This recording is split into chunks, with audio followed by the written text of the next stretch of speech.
Hey, this is CCO Podcast, episode 377. I'm Brando. I'm here with Ryan, and we're continue our glorious journey with the ring by showing you why there are the two towers of EDH. Now hit our theme song!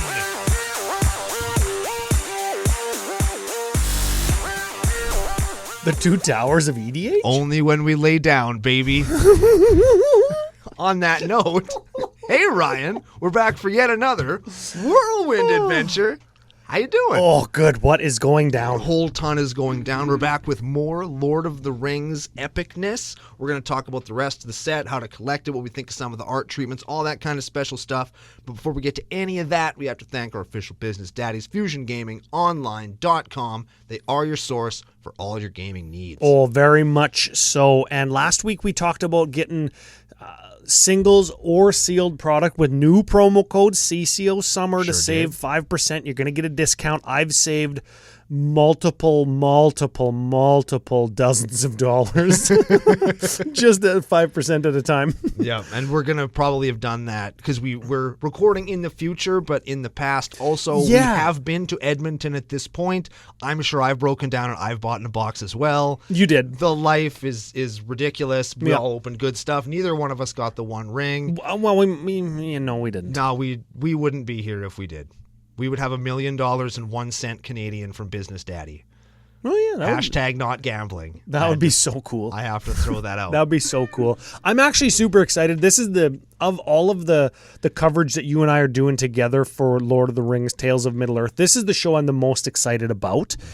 And last week I had mentioned that I love that you and I can take this thing that I'm obviously so passionate about. I read and study Tolkien almost spiritually. and when we can just take it at face value and kind of make fun of it and be ironic about it and be a little bit critical about it because it's Magic cards and we are critical of Magic and we do hold WotC to a high standard, I think. Here's the thing, and this is the true. No matter what you wrap a card up in, it can still be bad if it's got a character you like on it. I suppose, yeah. Or it could be good even if it's The Walking Dead.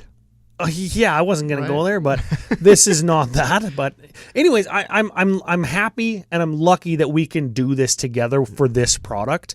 And if you want more of my serious takes on it, I guess we've got a couple things planned. We're going to do some top 5 in 5s. I say we're going to do some top 5 in 5s. Specifically, we've talked to our patrons about some of the stuff that they wanted to see, and Flavor Hits was one of them. Yep. They told me like top 5 flavor moments or times when the card got it. Yeah. And you've got some thoughts about where you've seen things that you really like. Maybe 5 of them arranged from 5 to 1. Yeah. And I've got some, of course. And we usually do like the top 5 pickups or the best cards that we think are going to make an impact on the format. Mm-hmm. And then, of course, you've got Brando's box openings, the BBO on CCO on YouTube, where you do have a collector box planned. I do. We have a very generous local guy that's going to hook me up with one. I've had a couple people reach out on Discord as well. I will open all of them. We can do more than one of those if you want. Oh yeah, we'll open up as many as we. Because every box we open is a chance at the 1-of-1 ring. Yeah. Ooh. Yeah, that's super cool. Well, until it gets found. But we can still open them after it gets found. And the BBOs of CCO, super fun. Tune in. Yep. Top 5s are usually on Friday, and the BBOs are whatever week they exist in when there's a new set. Yep. So watch all of that. We're saying this, of course, because the set reviews are where the most new people come. Yeah, come check us out. We're fun. CCO Podcast on Twitter. CCO Brando on Twitter, and also on Fridays, non-top 5 Fridays usually are my Lord of the Rings live stream where I go a lot deeper into the lore and the meaning and just questions that people have about like adaptation of Tolkien into Magic set. We went pretty deep last night about like fate versus free will and how you can represent that on cards.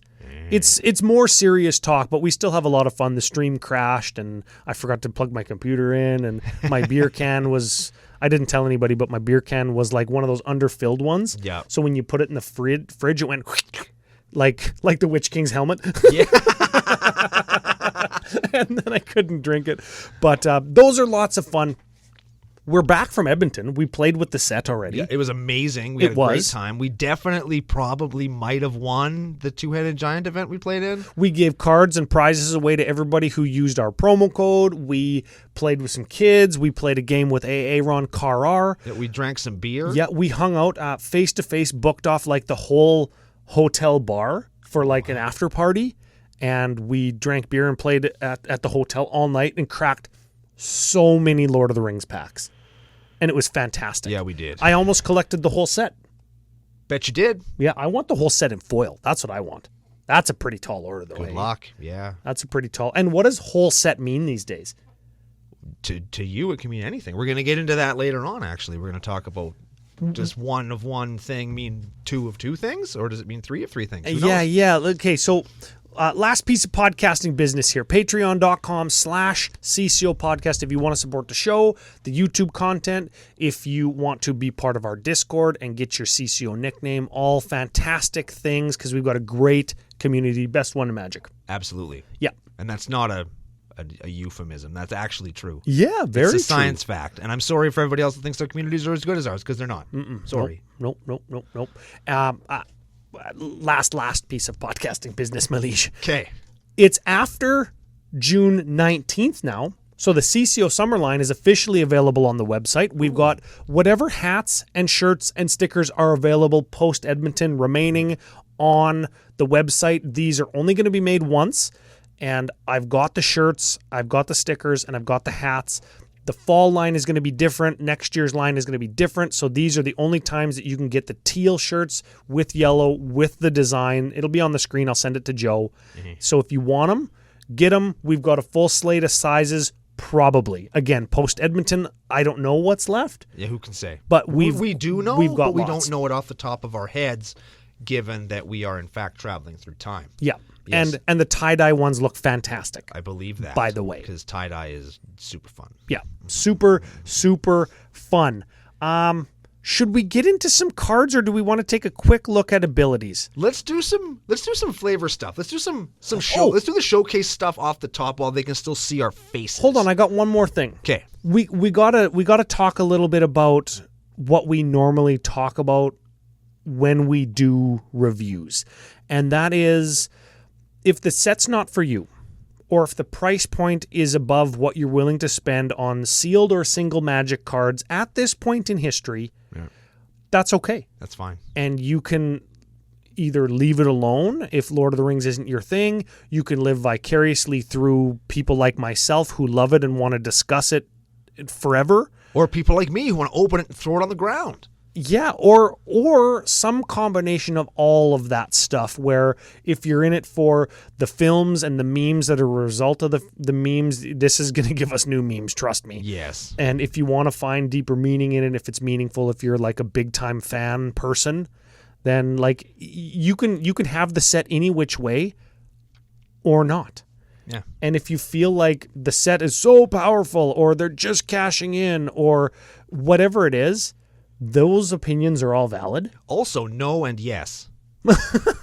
Of course they are. Because money, right? Yes. We talk about that all the time. Of course Yeah, they're cashing in. and of course they are. And you got to remember, like licensing fees for Tolkien property, Big. mega. Yeah. Mega. And I was talking to like, we'll say management of a large online retailer, like one of, if not the biggest in Canada, said that their cost from distributors and distributor cost from WotC, because of licensing fees, way higher. And the profit margin on like a $44 collector pack as opposed to a $28 or $29 booster pack, same profit margin for the people that you're buying it from. Yeah. And of course, cost always ends up being laid onto the consumer. Yeah. But they're willing to take the gamble at a higher price point because of the subject matter. This is the one time you can't really shit on them for like, because it actually did cost them more to print those cards. And I hate to say that. Yeah, isn't take that the heat funny? off, but it's the truth. Isn't that funny? It actually did cost more to print this set than other sets. And that's a thing that we get to deal with. And it sucks, but I mean, there's lots here that you can still get, and you can always get the singles you want, and the prices will go down until that ring is found. And and they will go down again when the ring is found. Yeah. Or is that what you said? Sure. What I like about the set, one of the things I'm finding a lot of value in it is a lot of the commons and uncommons are good in Commander or good in Cube or could potentially be like legacy style cards, like that Pippin card that's Mother of Runes that can still attack. Yeah. That's a freaking good card, man. It's a good card, dude. Right? Although it is a rare also. Oh, it's a rare? Yeah. It's not an uncommon? No.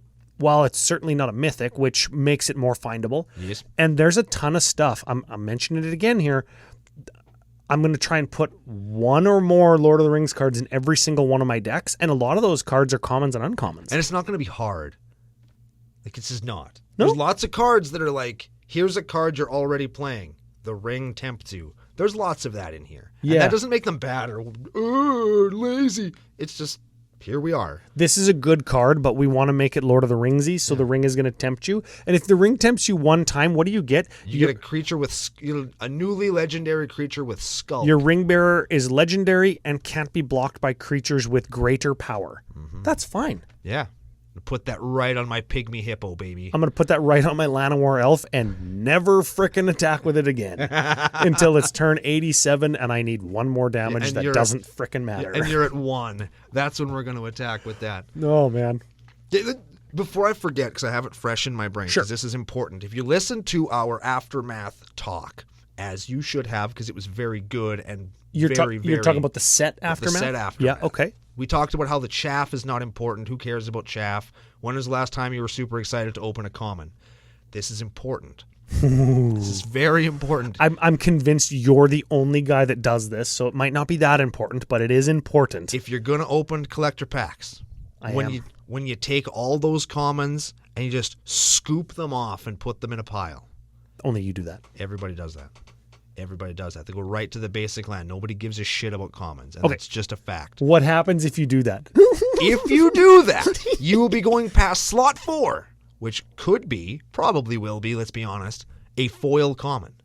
But there is a non-0% chance that it could be a dwarven, human, or elven Sol Ring in either non-foil or serialized double rainbow foil, or double rainbow foil? Double rainbow foil, that's what they're calling it. Or the one-of-one ring. They're hiding it in a common slot.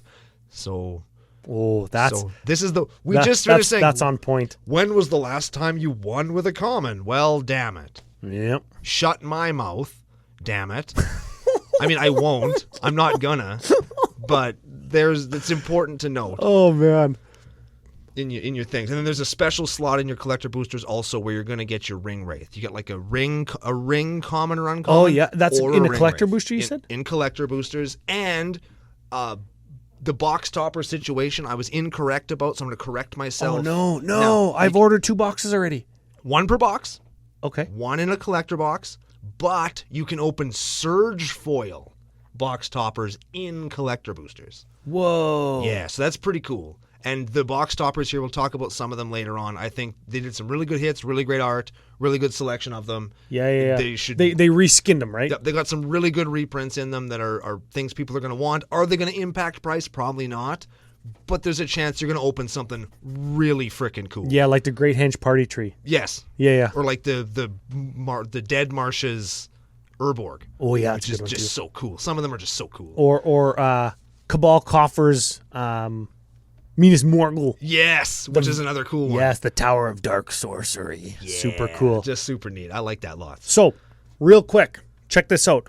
Mechanics, in case we run into them. Okay. Now, we've talked about it for 3 weeks now, but the ring and or tempts you. Yep. And I did an episode of Commander Ad Populum. It's flavorful. It works. Trust me. It's called The Ring Tempts Me. Look it up. Yes. Could there have been a downside? Sure. Is there? No. And that's how it is. Yeah. We're talking about the cards in the set as they are, not how we think we should have been as non-game designers and as non-Tolkien consultants for the set. Yeah. Like, this is what we have. Oh, it would have been better if. Oh, this is what I would have done. Oh, they did this wrong. well, this is the way that it is. Yeah. Fine conversation, but not when you're reviewing a product. Yeah. Amass orcs, which does work with amass zombies or zombie army. It just makes them into orcs, is how I Neat. understand it. Okay, cool. I But like that. there's no amass in here for zombies. It's all orcs. The zombies cannot amass orcs. I don't know. It's a I'm not going that far into it. Food tokens are back, and we've got some unique ways of looking at food. Like there's one guy in the commander decks that devours food tokens. Yeah, that's cool. Yeah, he's a halfling. He's a big Oh, fat guy. He's the frickin- Proudfoot, right? that's a- Proud feet. That's a good one. Land cycling is back for people who care about that. Cool. Sagas are back. Of course. And sagas are historic, remember? They are. Historic matters. Yep. Yep. Historic is a thing. That's an Lots artifact. of legendary matters. That's an artifact, a legendary creature, or a saga. Those are historic permanents, right? Yes. And stun counters. Yes, those are those new? I No. don't think so. I don't think they I are. think there we've was- seen them before. I think there was stun. That's if there's a counter that's on a thing. If the thing would untap, you take a stun counter off instead. That's Yeah. from Descent, is what that's from. Descent. The board the game. Yeah, Descent. yeah. There's Descent. stun counters. Yeah, yeah. That's a thing. Okay, so we've got the setup here. The setup. The set setup. is up. Where do you want to start? Showcase treatment. I wanna start or with the scene cards. What do you want to do? Yes. Yes, okay. Yes. Let's start with the showcase treatment, specifically the scene cards. We're going to talk about. Here's where we're going to talk about the good and the bad. Okay. Here's the good. They're fucking cool. Yes, they make pictures when you put the cards together, like edge to edge to edge to edge. And we've talked about that on Top 5s and 5s. We've talked about that on other shows, or how much we wanted to see that. Panoramic cards. That was one of the things we wanted to see in 2013. Did we just call another thing We that I did. forgot about? Yes, we did. Frick. Right? We're super good at this. And they gave it to us. Yeah. In Lord of the Rings. Lord of the Rings. Right? Oh. Oh, what a time to be alive.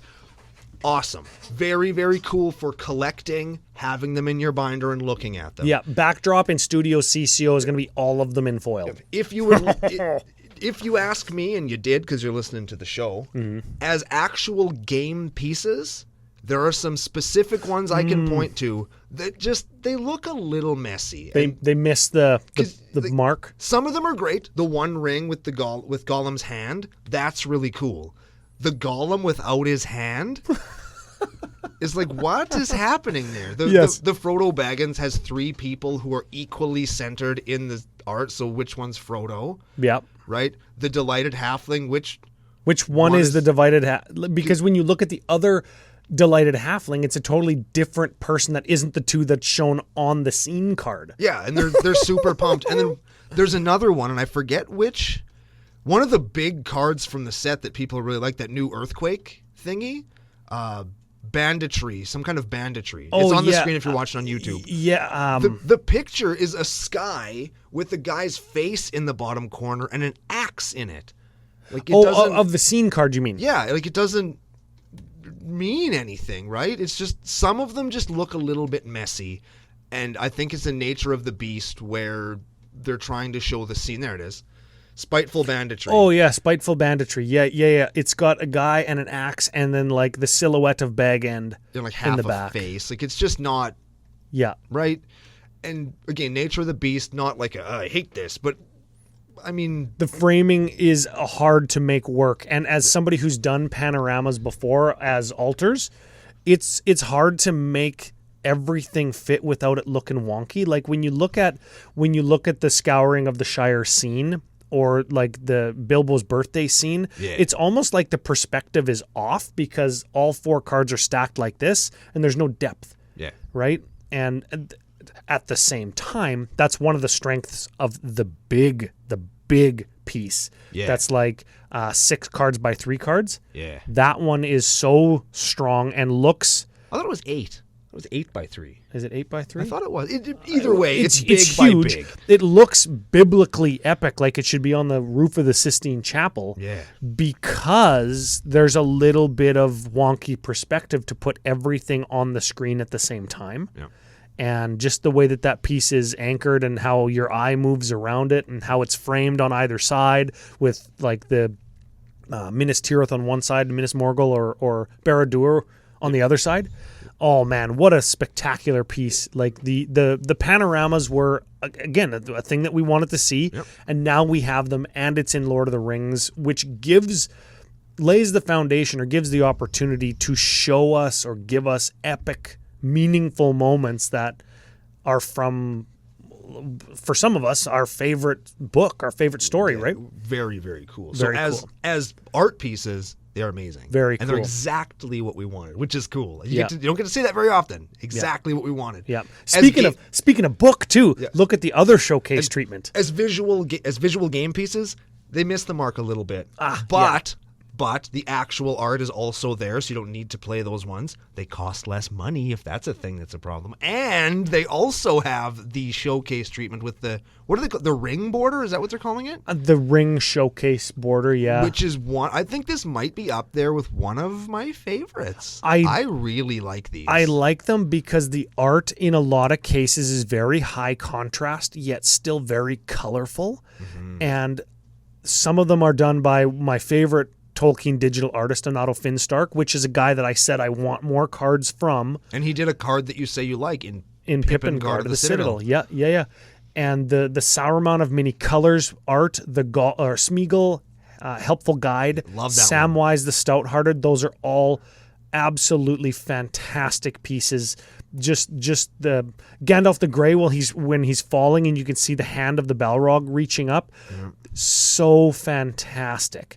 Frodo at the Crack of Doom, man, like they're great pieces. And Galadriel of the Lothlorien, where like Frodo's trying to give her the ring, and she's like, "No!" Oh, yeah. And she gets all big and scary. Oh man, that just gave me a shiver. Right, like that's cool, right? Yes, and they capture it so well with like these, like Ryan said, high contrast pieces of art in a really, really unique frame. Yeah, and I think they're going to look really cool in foil too. They are going to look cool in foil. I hope that the ring lettering is foil. Hey, I hope that it's.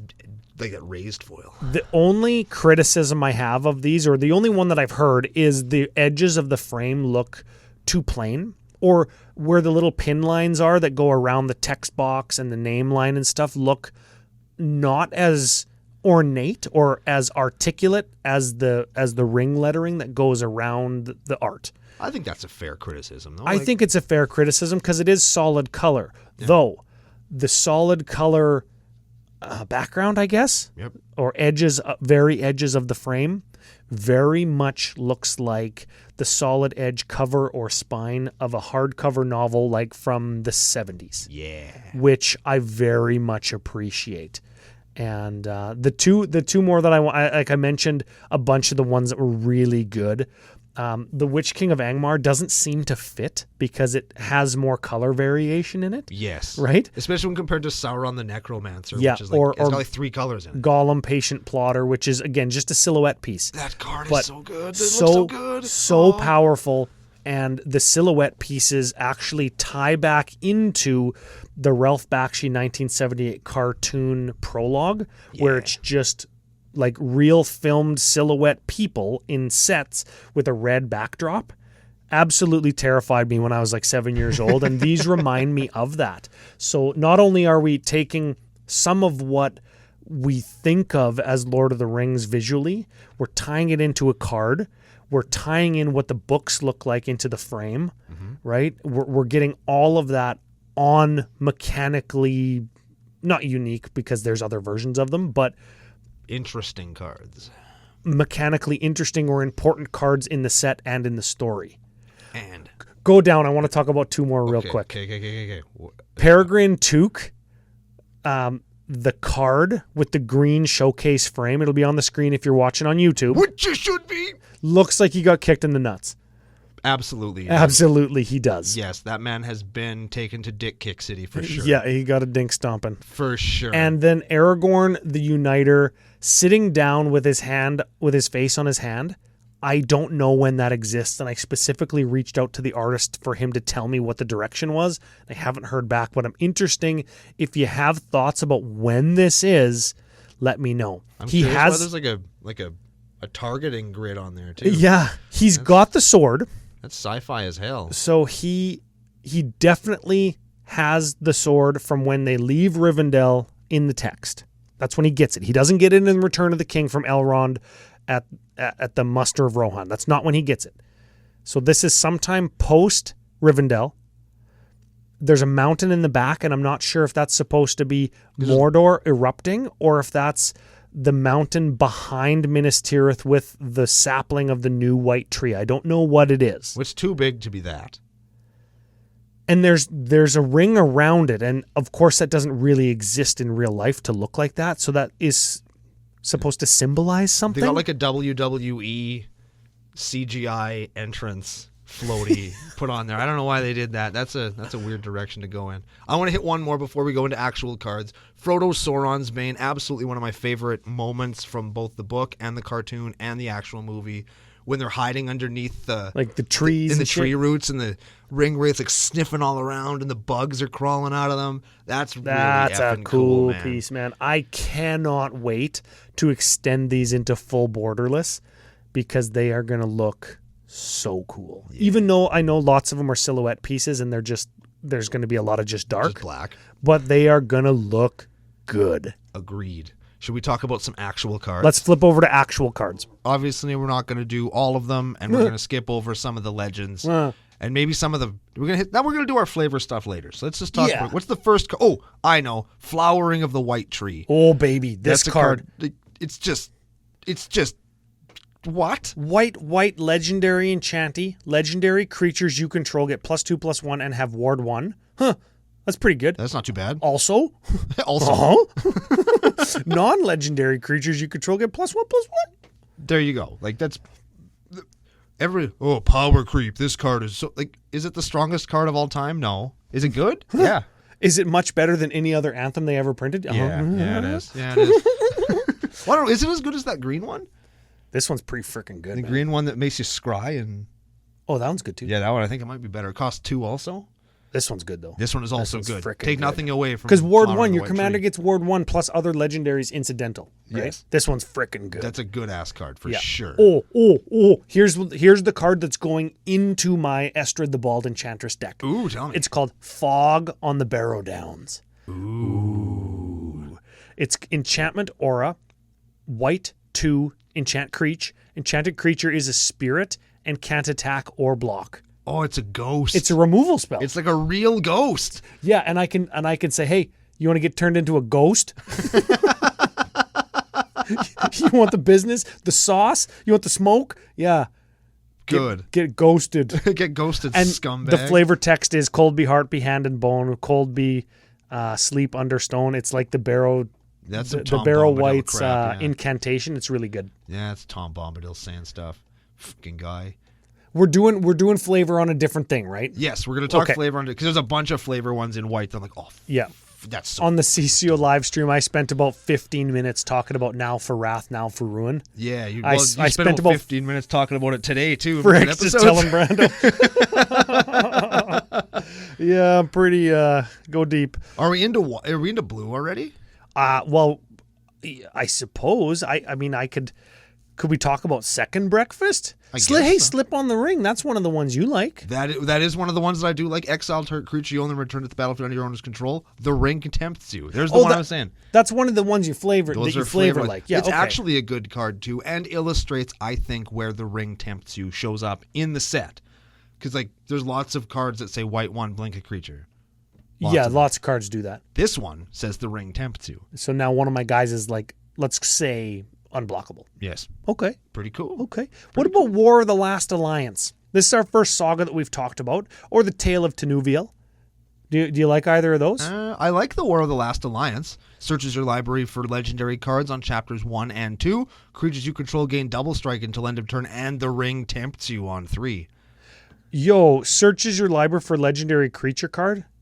Yeah. You could find like your Boromirs and your Faramirs or your Adelines if they or your Urkenbrands that like care about creatures entering the battlefield to attack. Or your Krankos and your Omnaths. You could also do that. Yes, you could also find non-Lord of the Rings things with it, which is cool. Yeah. Yes. Hey, I'll tell you something real quick. Tale of Tenuviel. Okay. And I know I said I wasn't going to let the lore dominate and fanboy all over you, but just for a minute, when Aragorn in the Midgewater Marshes before they get to Weathertop, when Aragorn says, "I'll tell you the tale of Tenuviel," that's the moment where Tolkien said, "Oh, this has got to tie into everything I've ever done." Because the tale of Tenuviel, the Lay of Luthien, was written like in the teens and 20s, Wow. like 30 years before he was writing The Lord of the Rings, and he's like decade into trying to write a sequel to The Hobbit now. And then he says, I'll tell you the tale of Tenuviel. And then it all came together, and Tolkien was like, dang, I've got to do it all the way or none at all. And then he didn't name the ring wraiths. Just throwing that out there. Blue. Now, there's one that lots of people are looking at that's just effing cool, and I know lots of people are talking about it, but we're going to too, because I really like What is it? Lost Isle Calling. Oh, yeah. Enchantment for blue 1, whenever you scry, put a verse counter on Lost Isle Calling. Blue 4, exile it, draw a card for each verse counter on it. Then if it had 7, you also get an extra turn. Whenever you scry, I get a verse counter. Yeah. So this is like, can I say scry tribal? Scribble? Scribble? Yeah. Yep. This is going to go into my scry cascade deck. That's another 2-drop though. I don't want to cascade into 2-drops. You want to cascade into that 2-drop if you're going to be playing a bunch of scry stuff. Yeah, I guess I do. Because that's a good card, man. So I might play that one. A lot of people are talking about Born Upon the Wind. Check this out. Instant blue 1. You may cast this spell as though it had flash. You may cast spells this turn as though it had flash. Yes. And draw a card. Is that card good? Is that card a commander card? No. You don't think? I don't think so. No? No, it's pretty just like meh, in my opinion. You know what is also meh? We said that Lord of the Rings is going to be the best set ever. Well, it is. Ryan says it's the best set ever. I'm going to give definitive proof that there is one thing that is irrecoverably wrong with it, and nothing will ever talk me out of this. Okay. There's no clone. Oh. What the actual fuck? Why is there no clone? Frick. I don't know. There's a clone in every set. I want a clone. I want one. I want one, and I didn't get it. I'm racking my brain for where in the Lord of the Rings in particular, because Sauron was a shapeshifter. There we go. But he can't, by the time the Lord of the Rings rolls around, he's lost his ability to change shape. Well, then they did a bunch of other stuff that was after the Lord of the Rings and before it. Smaug is here. Smaug wasn't in the Lord of the Rings. He was in the appendices, though. Doesn't matter. I'll tell you the card from... if you're in the fucking glossary, it doesn't count, okay? I'll tell you the card from this set I'm putting in Lord of Dresserhorn. Tell me. This is a commander card through and through. Ithilien Kingfisher. A 15-cent foil common, blue 2 flyer, so he blocks good. Yep. 2/1. When it dies, I draw a card. Oh, man. That's Straight into the Lord, baby. I like Storm of Saruman also. I kind of dig that. It's a enchantment with Ward 3 for blue 4. Whenever you cast your second spell each turn, copy it, except the copy isn't legendary. You can choose new targets for it. That's kind of neat. There you go. Yeah, so I guess that's sort of a clone. Yeah. But it's not a clone. It's got to be a creature with 0 power and toughness that comes into play as a copy of something else. Or it doesn't count. Dude, I'll give you a card that I think is going to actually see play. Tell me. That nobody is like... It's not that anybody's sleeping on it. Okay. Because it's not going to be worth nothing. Okay. But it's Pelargir Survivor. It's a 1/3 human peasant for blue 1. Tap, add 1 mana of any color. Uh-huh. It only can be spent on instants and sorceries. Sure. Fine. Don't care. Blue 5, tap, target player mills 3 card. Don't care about that part either. This is a 2-drop mana dork in blue. And those are very few and far between, and decks that want them always want more of them. That's true. That's a cool card. That is a neat card. And yeah. it takes a moment that we don't get in the book where you can see people from Pelargir. It's like South Gondor being raided by the Corsairs of Umbar. And these are the people that are liberated by the Ghost Army. And then all the dudes that were like being driven by the Corsairs of Umbar are all liberated guys. And they're like, oh yeah, I got lots of energy to row up the river now. And then they go and fight. Yeah. Anyways. Black. Blurk. What do you like in black? Bitter Downfall, the absolute heart-wrenchingest moment from the movies? Man. Man, I said that we weren't going to let lore and stuff just overtake this, but let me have one here too. Man, Boromir was such a chump, and everybody knew he was going to do that, and anybody who didn't know he was going to do that is just not paying attention to anything ever. And so when he did it, and then he died, it's not like sad, because you knew he was going to do that. You knew he was going to turn on Frodo. You knew he was going to try and take the ring. And because it's a heroic fantasy story, you knew he was going to realize what he was doing at some point and then die. You knew that. I need a year to make you understand how that's wrong, or none at all. So I'm just going to let you have that. Well, you gotta, because I'm the one that knows the tropes of writing, Ryan. I've got my next card. Just because it's the first instant, it doesn't mean that it doesn't count. I've got my next card. What is it? I wish it wasn't black because it's a vehicle. There's a vehicle? Grand the Gatebreaker. Black 3/5/5. Oh yeah, 5/5 for 4. Why isn't it a Juggernaut vehicle? Come on. I don't know. It doesn't even turn into a freaking... So crew 3, as long as it's your turn and you control an army, Grand is an artifact creature. Goes right into the orc deck. 5/5 for 4, baby. Yeah. And it crews for 3, which is fine. It's not bad. And it's frickin' Grand. He breaks down the doors of Minas Tirith. That's what I was going to ask. Which one? Is that the one that they used to smash through Minas Tirith's gates? Or Yes. the one that smashes through Helm's Deep? No, that was just a tree. That was just a big tree. A bunch of dudes were carrying. That was Fangorn's cousin. There we go. They were walking from Isengard. They were like, hey, this might be useful. 100 of you guys, pick this up and carry it hundreds of miles. Now the trees get him back, though. Oh, yeah. The trees get him back.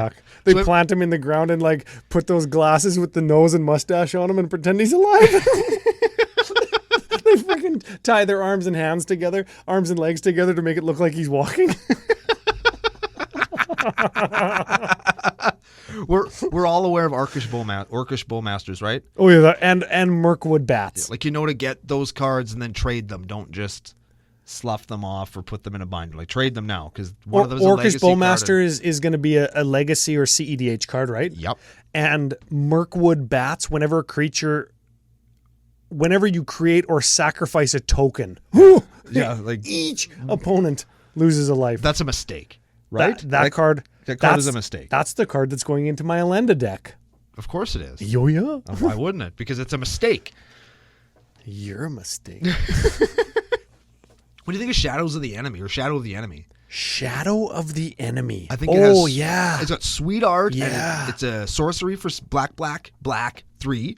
Exile all creature cards from target player's graveyard. Pretty good. You may cast spells from among those cards for as long as they remain exiled, and you can pay mana as though they were any type. So you get all their dudes, and then you can play them. Cool. Yes. I like that. You got to cast them, though, hey? Well, yeah, but I mean, it's still... The main thing I think you're doing is like... Getting rid of all their creature. Yeah, and then nice graveyard chump. Over the course of the game, you get them. Yeah, you kind of... It's like drawing 4 or 5 cards, let's say, right? Yeah, that's pretty good. That's not too bad. You can't say no. Yeah, if I'm going to cast like Ad Nauseam, like for value, in not my lands deck, 4 or 5 cards off an Ad Nauseam at the end of your turn is good. It's not horrible, yeah. This is a sorcery, so it's not as good as Ad Nauseam in that regard, but it lets me do with those cards what I will for the rest of the game, and they don't crowd up my hand. Yeah. That's important. Which is pretty cool. Yeah, that card's good on kind of a little bit of a deeper analysis. Analysis. Yep. So here's that's another lore question because I got your attention. Book of Mazarbul. Is that the book that they find in the tomb in Mines of Moria? You did pretty good with that. And it says we cannot get out. Is that the book? Yep. Okay, cool. The Book of Mazarbul, because that was the Chamber of Mazarbul. That's where that was. I thought it was the Tomb of Balin. There's the Tomb of Balin in the chamber of Mazarbul. Yes, the tomb is where he is, and then the chamber is the room, and the book also happened to be there, so that's what they call it. So they named the book on the tomb in the room, but they didn't name the goddamn ring wraiths. Really? On the hole in the bump in the bottom of the seat. Right? Yes. Yes, there we go. Fall of Care Andros. Oh, dude, you crossed over some major stuff. But man. I went directly to The one fall of of my favorite cards. Kyre Andros. Yes. This is a good one. It's an enchantment for red, too. Whenever a creature an opponent controls is dealt excess non-combat damage, like with an earthquake. Or a blasphemous act. Yes. You amass Orcs X, where X is the additional damage. And then you can tap a bunch of mana to 7 something, but nobody cares because you're just going to Blasphemous Act and make 100. Just in case Teralf didn't kill literally everybody, the Orcs are there to pick up the slack. I kind of want to put this in Bryon Stoutarm to do exactly what you just said. I want to go Fall of Kyre Andros, Blasphemous Act, Fling, all the same turn. Because you can go like 3 mana for Fall, Yep. 1 mana for Blaspheme, 2 mana for Fling. Yep. You die. Yup. Yup. That's a cool card, man. I like that lots. Display of Power. That's the one I want to talk about. The fixed Replicator Mage or whatever, right? Oh, there's nothing fixed about this card other than it can't be copied. That's how it's fixed. Okay, yeah.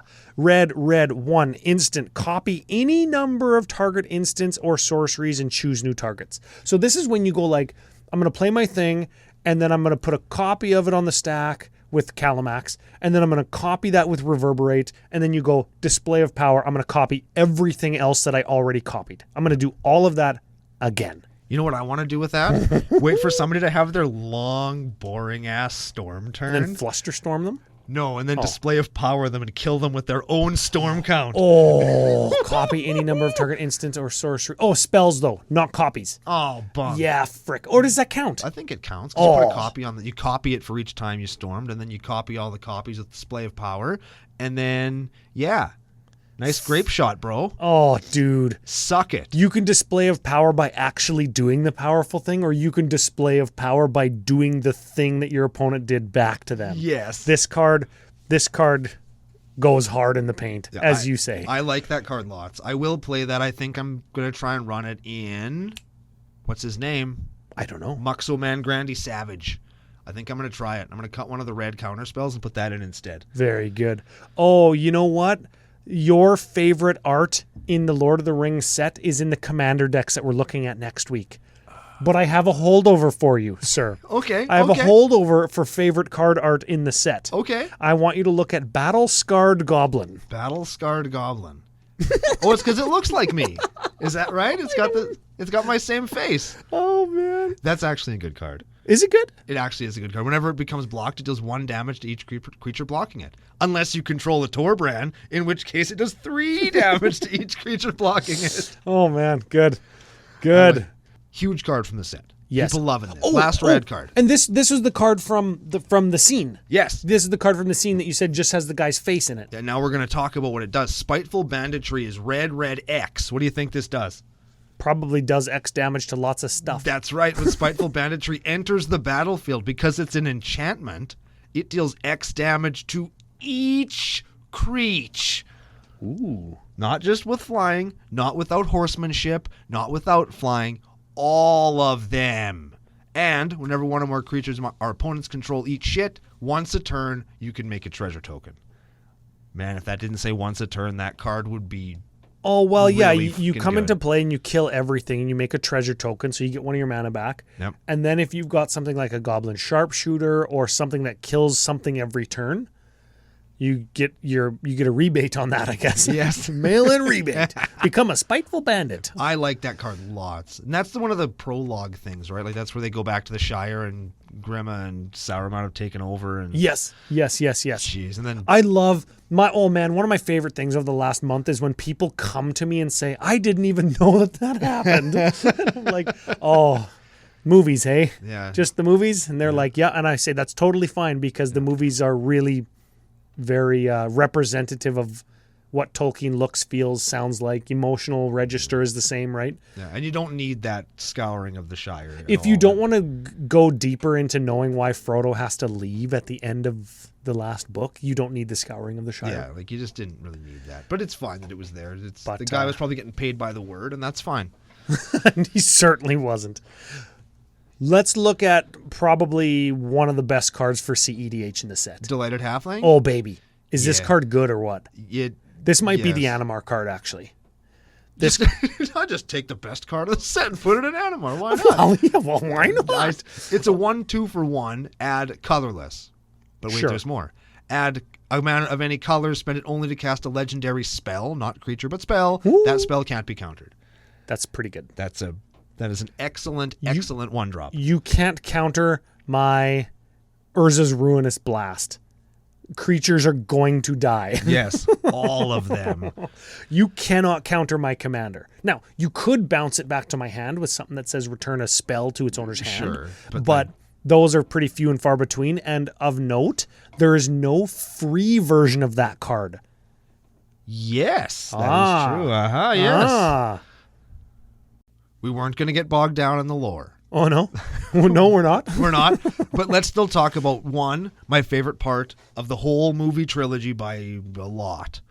Oh, yeah, I know By what a you're lot. talking about. And one of my favorite lore moments by a lot. Rebecca's favorite part, too. Even though I dunk on it all the time.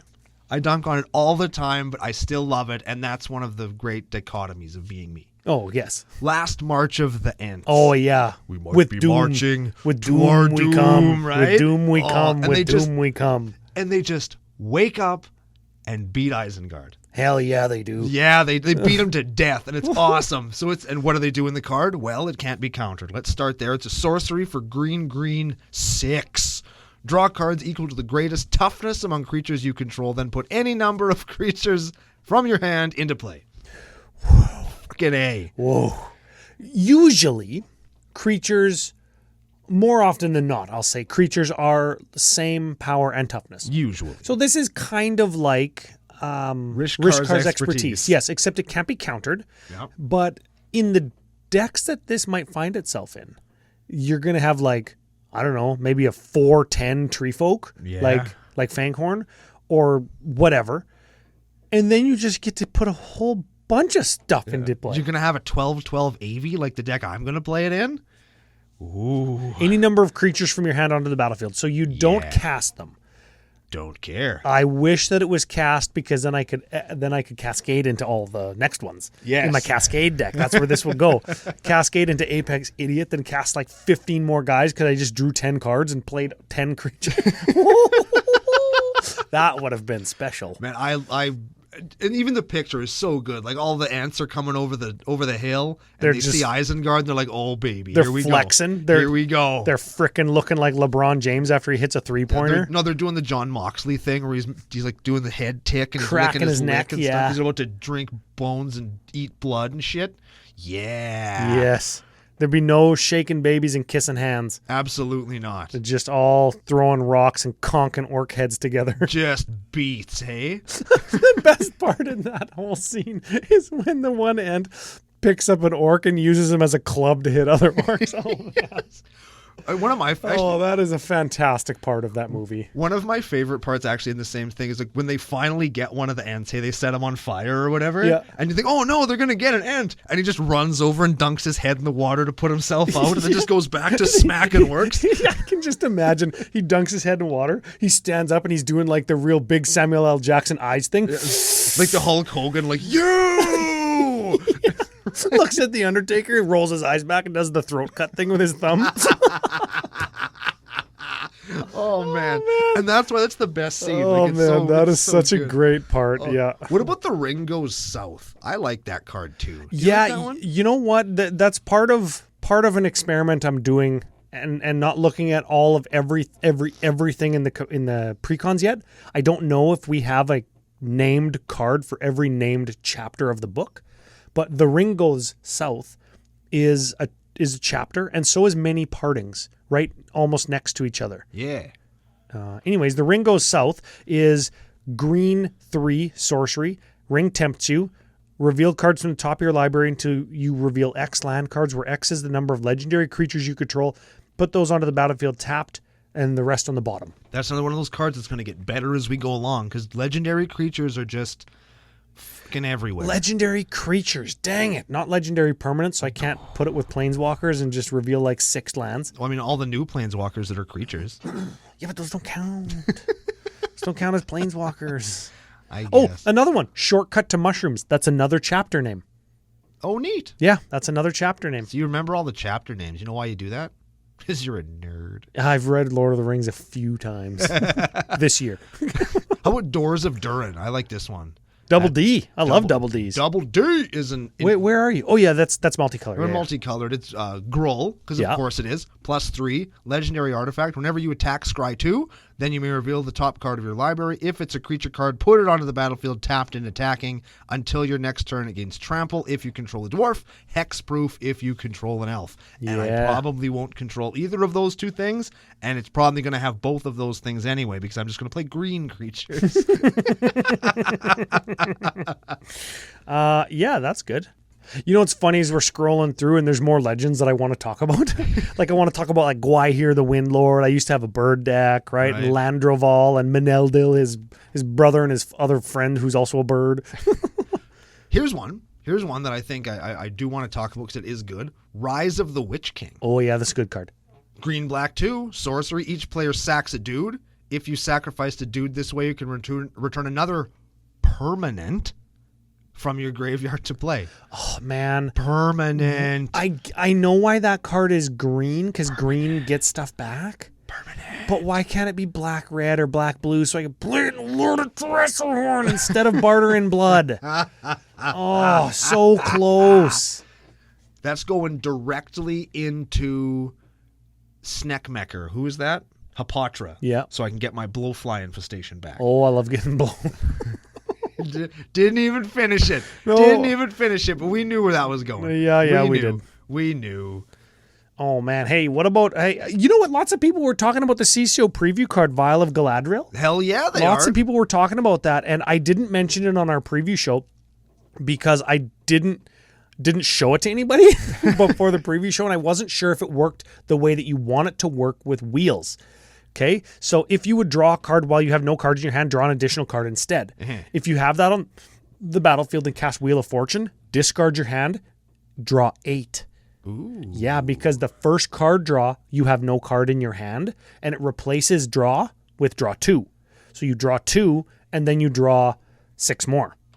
Neat, yeah. That is cool. There so you go. See? That Vial of Galadriel, not only will it be a 3-drop mana rock, it'll go in aggro decks and it'll go in life switchy decks like we said it would. Yep. But it also goes in wheel decks, which opens up a whole ton of decks that it could go into. Right? Neat. Pretty cool, yeah. That We is got a pretty card that lots of people were actually talking about. Who knew? Yeah. We did, actually, because we said it was good because there's a 3-drop mana rock, Yeah, which of course. automatically Yeah, makes it good. duh. What about the Stone of Eric?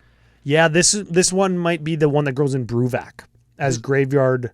This card's going to go in everything. The card's good. This card is excellent. Legendary artifact for 1. If a creature an opponent controls, would go into their graveyard, those chumps, exile it instead. Boom. That's pretty good. Yep. Not so good with Shadow of the Enemy, though. True. 2, tap, sacrifice Stone of Eric, exile target player's graveyard, draw card. Yeah. That gives us the card back like they do on these cards now, like Soul Guide Lantern has that too. Yep. And this one, instead of like having the ability to exile target card from a graveyard in response to a reanimate, Yep. like Soul Guide Lantern, which is the other one I play, this one just says, Yep. which is good. You shan't, is what it says. Yes, I'm going to, in all likelihood, either cut Tormod's Crypt or find a spot for this card. Agreed. Yeah, I will do the very same good. because I like Stone of Eric very much. People are always like, why are you playing Tormod's Crypt? Because it's 0 cost. Yeah, it I costs can nothing. draw a card and be tapped out and play it and sacrifice it and remove your graveyard. Yes. And then they think that I'm done, but I still have like Fierce Guardianship and Force of Will in my hand. And they can get bent. Land, or any other artifacts. Lembless Bread? Meh. Horn of Gondor, Horn of the Mark, Meh. And we talked Inherited Envelope. That's a 3-drop mana rock. about the ring temp, 2 taps for 1 of any color. There That's we good. go. It's There you fine. go. Not as good as Manolith, but it's still pretty good. What about the Grey Havens? That's a good card. I like was the Grey just looking at it. ETB's Scry 1. I thought it said ETB's tapped. Nope. Nope. No. Scry 1. Yep. Much better. Yes. Way better. Yes. Factor of 10 better. Dude, this card's going to go into my Cascade deck. Of course it is. Because I can cascade through it and then play it with Averna. Yeah. That's freaking good. Yeah, man. Also taps for colorless. Also taps for 1 mana of any color of legendary creature in my graveyard. Neat. Which is, okay. But we'll get there with that, right? Yes. Which one do you like? I like Minas Tirith. Oh, I think yeah. everybody likes Minas Tirith. Draw a card, activate only if you attack with 2 or more creatures this turn, or taps to add a white. Yeah, and they come into play untapped if you control a legend. Which you probably will. Legendary creature, sorry. Yeah. Yeah, you probably will. Barad-dûr is the same way, except it amasses orcs. And then Mines of Moria makes treasure tokens, and Rivendell Scries, because that's the elf one. the Shire makes food, Because it's that's the Hobbit one. Yeah. I think that is a good, every card is playable, cycle that very flavorfully catches all of the Lord of the Rings tropes visually and mechanically that they built into the set and fit into the colors that they are in. Yes. I think they knocked that one out of the park. I agree. Usually, you know how there's like 1 or 2 that are like, this one's not any good or this one doesn't fit. This one, they're all playable, and I think they all fit. Yep. Cool. Yep. What? Good job, Watsy. Way to go, guys. So here it is. What's the card that I ordered a real playset of in foil? Mount Doom? No. Oh. Shire Terrace. Shire Ordered me Terrace. 4 foil Shire Terraces. No. Come into play untapped, add a colorless mana. Yep. 1 tap, sack it, search your library for a basic land, put it into play tapped, shuffle. I like that. Yep. That's going to go in lots of decks that care about landfall triggers, and I have several of them. That is a common, although it costs 1 fetch land, that are better than the panoramas from Shards. Correct. Neat. That one might be the one that I cheat on and say, I don't have a better card to put in. This is the Lord of the Rings card. I know Mount Doom is going in my lands deck instead of Cabal Pit. Sure. This one is pay 1 life to get red or black. Right. Tap, pay 1 life, red, black. So it's a pain land. Yep. Sulfurous Springs. Correct. Yep. And red, black 1. Tap, Mount Doom deals 1 damage to each opponent. So Boom. it's also Shivan Gorge, which I could replace instead of Cabal Pit. Yep. I got to sign Shivan Gorge, though. Don't replace that one. Oh, yeah, it's pretty good. And then you can go red, black 5, sacrifice Mount Doom and a legendary creature, choose up to 2 creatures, then destroy the rest, activate only as a sorcery. Legendary artifact. Sacrifice a legendary artifact. Uh-oh, I don't got any of those. That distinctly foils my plan of sacrificing my commander and killing all creatures. Yes. Because it's Child of Alara. Yes. Frick. That doesn't work that way. That whole thing there, that's Frodo and Sam destroying the ring. Yes, and Frodo and Sam get to live. Yeah. Man, can you imagine the flavor win if you Mount Doom and you save a Frodo and Sam after you sacrifice the 1 ring, which is indestructible? That's my new life goal. I'm going to put all that in my 1 ring invulnerability deck where I continuously skip my turn when I'm indestructible and phased out and then drink beer and you guys have to play it out, but I've already won because you guys are going to mill. Huh. That sounds like you'd play it once and then we'd never play it with you again. Well, no, I would never play it again. Oh. Because I'll just excuse myself from the game every time. Should we do basic lands and box toppers? Yes, sir. Okay. We always do basic lands because they are indelible to the game and what it looks and feels like. Now, I don't have as much connection to the art, so to speak, of the Tolkien universe. So the actual... Nor the topography of it as written in the books. But the actual, basics, I know where they... there's the dead marshes, and then there's the dead marshes again, and there's the there's, the birds. Midgewater marshes right? and dead marshes. You can see it all there. Yep. But I'm... the one swamp with the little glowy thingies, that's the dead marshes. Yep. I'm pretty sure that they already had that swamp in Magic. And both of these mountains, I think, also already existed, and at least one of those forests. I will As a casual observer, if I was to see Yes. somebody playing those on the other side of the table, I wouldn't go, "Oh, that's a Lord of the Rings mountain." I would not say that. And I know that they're all from somewhere, and a big fan like you would get it, but a casual observer like myself would not. And I think for that, it's kind of darn As a it. casual Magic player, you might not. And as a Lord of the Rings fan, though, I will tell you something. That in each one of these scenes on basics, they have characters in them. And I'll give you an example. Look at that first mountain. This is the more red mountain with the blue and the... Yeah, with the birds. Yeah. Mountain 268. Okay. That's snow falling, and that mountain is Carathras, and there's the Fellowship in the bottom left-hand corner. And the Fellowship or some characters are in every one of these, and in addition, the attention to detail is exactly on point because every member of the Fellowship is trudging through waist deep or shoulder deep if you're a hobbit snow, but Legolas is walking on top of it. Yeah, you can see that. You can see all of that. And in the second swamp with the gnarly bushes, you can see Strider and 4 little hobbits behind him and Bill the pony. And in the dead marshes, you can see Frodo and Gollum and Smeagol all walking through the marshes. You can see the characters in all of these scenes. And then I guess this in that one island with the waterfall, that's probably Gollum like whacking a fish on the rock, right? Yes, that's exactly that point. And if you're really perceptive, you can see characters up on top of the waterfall. That's Frodo and Sam and Faramir and one of Faramir's archers that are going to kill Gollum. And they're all just watching him whack fish. They're going to whack him. Don't Google that. Yeah. Yeah. What do you think of the maps? We've talked about the maps off air or whatever. And I pointed out that I thought it was funny that you have a plains that says the word mountain and the word forest on it. Yes. Which is pretty funny. That's my Naya Triland. Like, right? Like you get a kick out of that. And I'm just going to take a red Sharpie and circle those 3 words.